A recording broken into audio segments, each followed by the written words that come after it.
Bem, agora estamos aqui para falar sobre gráficos de funções.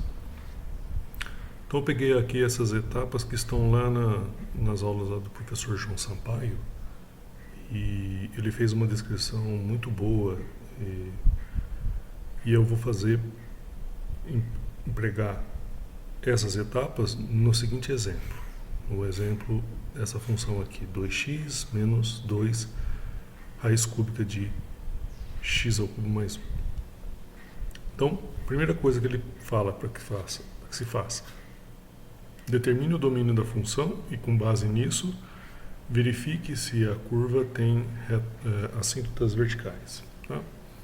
No caso aqui dessa função, ela não tem restrição no seu domínio. Né? A lei dela não impõe nenhum tipo de restrição, né? Do tipo, não tem um denominador que esteja se anulando, não tem uma raiz que não faça sentido aqui para valores negativos, né? Essa raiz aqui faz sentido para valores negativos. Então não tem restrição. Então o domínio dessa função aqui é todo R e assim ela não possui assíntotas verticais. Tá? Uma pena, uma assíntota vertical seria legal de representar, caso ela tivesse. Segunda etapa que pede lá, calcule a derivada e determine os intervalos em que f é crescente e aqueles onde ela é decrescente. Muito bem. Eu fiz aqui o cálculo da derivada, você vai poder acompanhar enquanto lê cuidadosamente essas notas. Já você nota que a expressão aqui dessa derivada tem uma restrição. Você não pode falar da derivada para x igual a menos 1. Tá? Aí, para estudar o sinal, eu vejo que a derivada é positiva, C e somente C, x é maior do que esse número aqui. E também, aí já meio que dei uma suprimida nas contas, né? Mas a derivada é negativa se x é inferior a esse número. Tá? Exceto no x igual a menos 1, como vimos, a gente não pode falar de derivada no ponto x igual a menos 1. Uma coisa assim que é um bônus, né? Você vê que a derivada ela é zero para x igual a raiz cúbica de menos meio. E como o João Sampaio colocou lá, é bem bacana, você dá aproximadamente menos 0,8. Tá?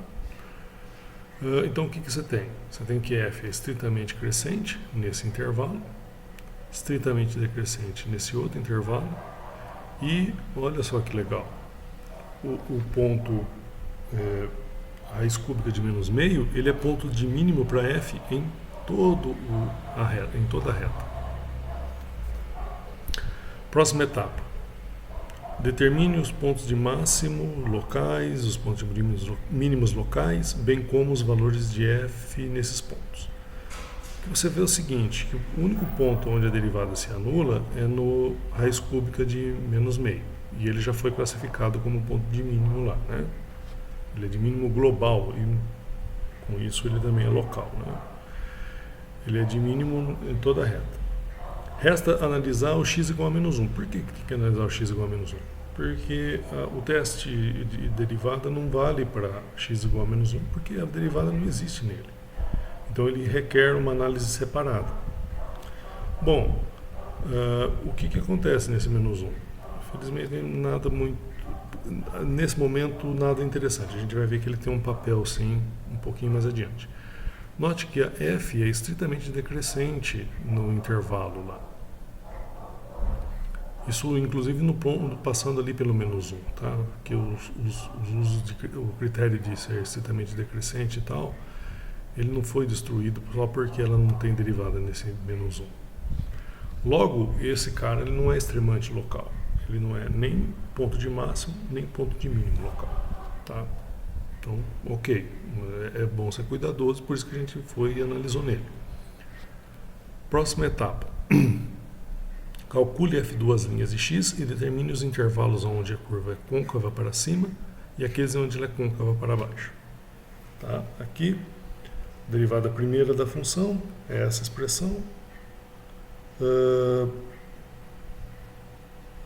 E a derivada segunda, a derivada primeira tem essa expressão E já a derivada segunda tem essa expressão aqui, tá?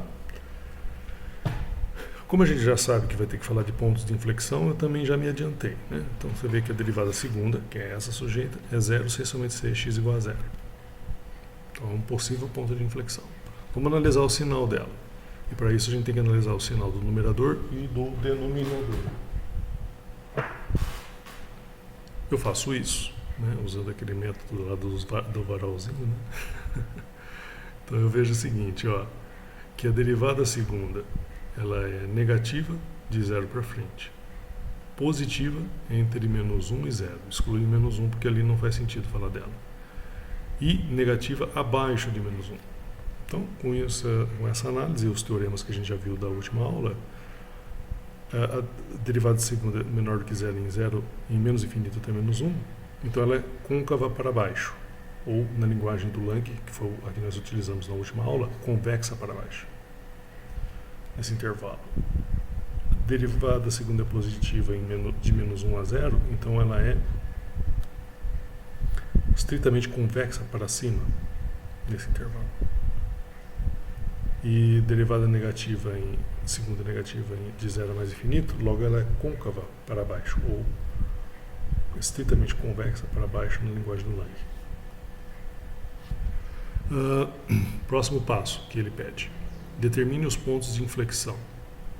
Bom, os pontos de inflexão, para aqueles onde tem a derivada segunda, né, você vai colocar, ver onde ela se anula, mas também você tem que levar em consideração os pontos onde a derivada segunda não existe.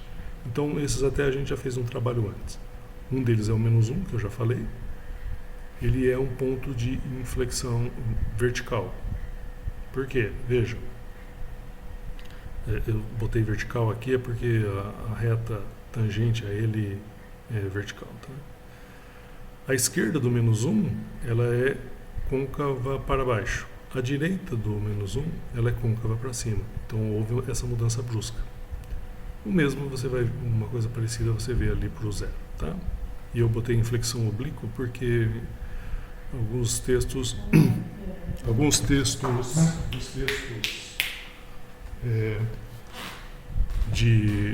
usam esse termo aqui também para falar por causa da reta tangente ali no ponto, né? Se você quiser fazer um gráfico muito, mas muito caprichado, esse é um detalhe importante. Por fim não, quase no fim.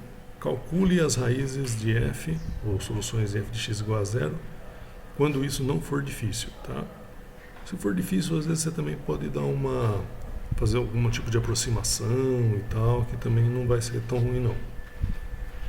Veja só, no nosso caso, a f de x igual a 0, sem somente ser isso, que é a mesma coisa do que isso daqui, que é a mesma coisa de dizer que 0 é igual a 1, então não tem chance, né? É falso, evidente, então não possui raízes. Mas mesmo falhando, né, essa existência de raízes aqui, essa informação ela é boa. Por quê? A nossa função é contínua. Então, pelo teorema do valor intermediário, ela não pode mudar de sinal. Porque se mudasse, ela teria raízes. E nós já vimos que ela não tem raízes, né? Então, ela não muda de sinal. E aí eu destaco que, como ela no zero ela vale menos 2, e já vimos, ela não muda de sinal, ela está sempre estritamente, f de x é menor do que 0 para todo x pertencente aos reais. Essa é uma informação legal, que tem que aparecer lá no nosso desenho. Depois, a determinação de assíntotas horizontais ou inclinadas, ou oblíquas, como eu coloquei nos meus. Assíntotas horizontais. De 0 até em 0 mais infinito, eu fiz essa conta aqui do limite, né? Usando a estratégia de multiplicar pelo conjugado, multiplicar e dividir pelo conjugado. Cheguei nessa expressão e digo que isso daqui é 0, por quê? Porque o denominador se aproxima vai para mais infinito quando x tende a mais infinito. Então, aqui a gente tem que a assíntota horizontal é a reta y igual a 0, né? Na parte no semi-eixo positivo. De modo análogo, no semi-eixo negativo, você vê que também ela é assíntota horizontal. E depois ele já fala para você assim, a partir dos dados coletados, faça o esboço. Você já tem condição de fazer o esboço. Um detalhe antes disso de fazer esse esboço é ver onde que ela cruza no eixo Y, tá? Como f de 0 é igual a menos 2, ela vai cruzar no eixo Y no ponto 0, menos 2, tá? Isso também é uma coisa boa para colocar no gráfico. E também é que ele pede, né, para indicar, mas esse é um complemento que acho que é bacana, os pontos do gráfico onde a reta tangente é vertical e os pontos onde inexiste a reta tangente, tá bom? Então aqui eu digo que a reta tangente é vertical no x igual a menos 1. Embora não tenha derivada, ela tem uma tangente ali, né? Acho que tem uma tangente ali naquele cara. Então, essa é a parte que foi um pouquinho difícil dessa aula, é de imaginar. Eu não ia plotar o gráfico no GeoGebra, né? Porque daí não tem graça. Você fala, poxa, você está pedindo para esboçar o gráfico, enquanto você vai me apresentar, você já dá uma plotada no gráfico? Aí não, né? Então eu fiz um desenho aí, uma sequência de desenhos.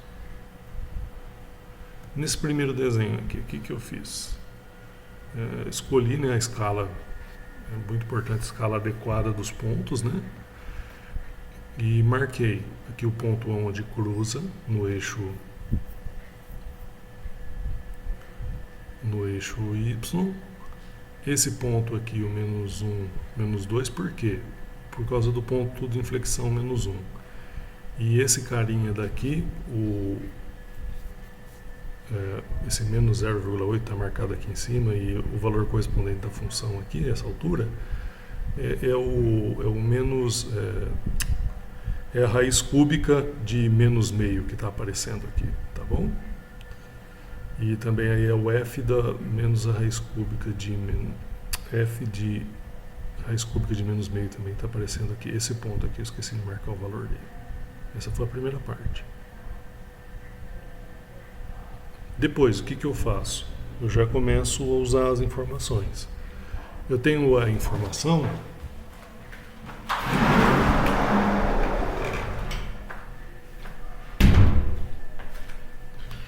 Eu tenho a informação de que a minha função ela é estritamente decrescente até esse ponto aí, raiz cúbica de menos meio. E também, nesse meio tempo, eu tenho que o ponto menos 1 é ponto de inflexão, certo? Também tenho que a concavidade é para baixo, antes do menos 1. Então, você vê, eu já tento reunir tudo nesse traçado. Venho decrescendo. Também tinha que a assíntota, que a assíntota horizontal é o y igual a 0, né? Então, você vê que eu venho aqui, ali, próximo dessa reta y igual a 0, decrescendo com cavidade para baixo, cheguei aqui no menos 1, o que vai acontecer? Eu não sei se eu fui muito feliz aqui, mas aqui é uma mudança de concavidade, suave aqui, né, mas agora com concavidade para cima. E depois desse ponto, o que eu faço? Aí eu sei que ela começa a ser crescente com concavidade ainda. Então ela decresceu, aí crescente ainda com cavidade para cima até o x igual a 0. Então aí cruzou aqui, né? Lembra que é importante fazer esse cara. E daí para frente? Aí de 0 para frente ela é crescente, só que com cavidade para baixo e assíntota y igual a 0. Então eu fiz essa coisa, crescente, com cavidade para baixo e se aproximando ali da minha assíntota. Então essa é uma representação razoável do gráfico, aqui esse trechinho aqui poderia ficar melhor, do gráfico dessa função. Note que ela está abaixo do eixo x, né? Como a gente também tinha feito ali na nossa análise.